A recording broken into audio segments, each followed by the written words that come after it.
death of a pregnant elephant in Kerala on 27th May after she ate a fruit stuffed with explosives allegedly left by some locals has drawn criticism from across the country.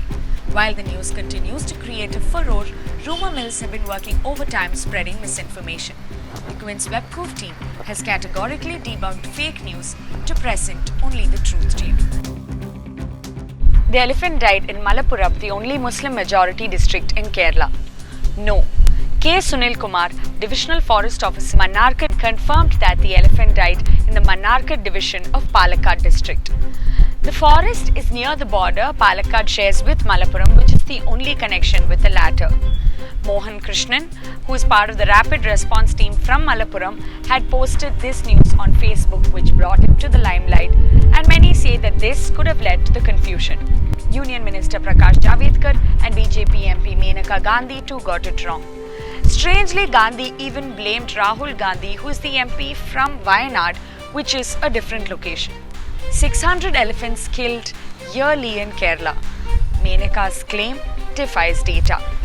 We found that in February 2019, Dr. Mahesh Sharma, Minister of State in the Ministry of Environment, Forest and Climate Change, claimed that from 2015 to end of 2018, there have been a total of 373 elephant deaths, of which 226 of these deaths have occurred due to electrocution, 62 due to train accidents, 59 due to poaching, and 26 due to poisoning.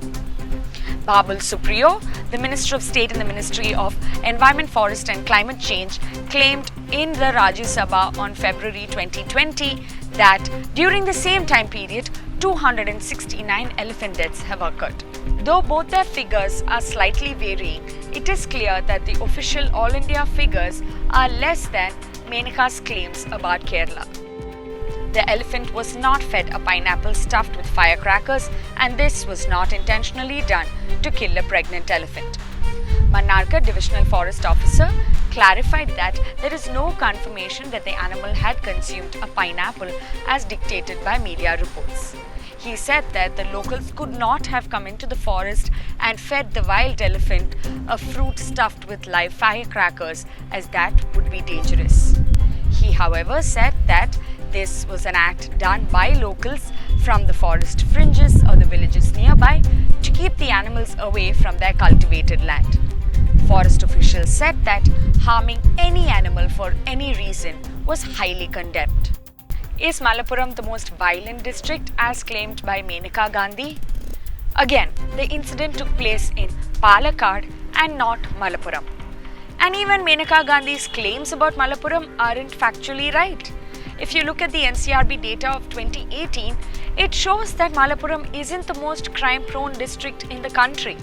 In fact, on crimes such as murder and unintentional homicide, Sultanpur, which is represented by Menaka Gandhi, fares much worse than Malappuram. Following a number of complaints, an FIR has been filed in Malappuram against Menaka Gandhi for her provocative statements. Many on social media communalized the incident and abused the Muslim community. Tweets by several verified Twitter accounts, including those of Amar Prasad Reddy, media advisor to the Union Minister of State for Health and Family Welfare, Prashant Patel, who is a Supreme Court advocate, journalist Deepak Chaurasia, named two Muslim men, Amjad Ali and Tamim Sheikh, as those arrested in the case. The Queen spoke to the Chief Wildlife Warden Surendra Kumar and the Palakkad SP's office, who confirmed that one Wilson has been arrested and two others, Kareem and Riaz, who are suspected to be the owners of the estate, are now absconding. However, it's shameful to give a communal colour to such a tragic incident. It diverts from the main issue of human expansion into the habitat of animals.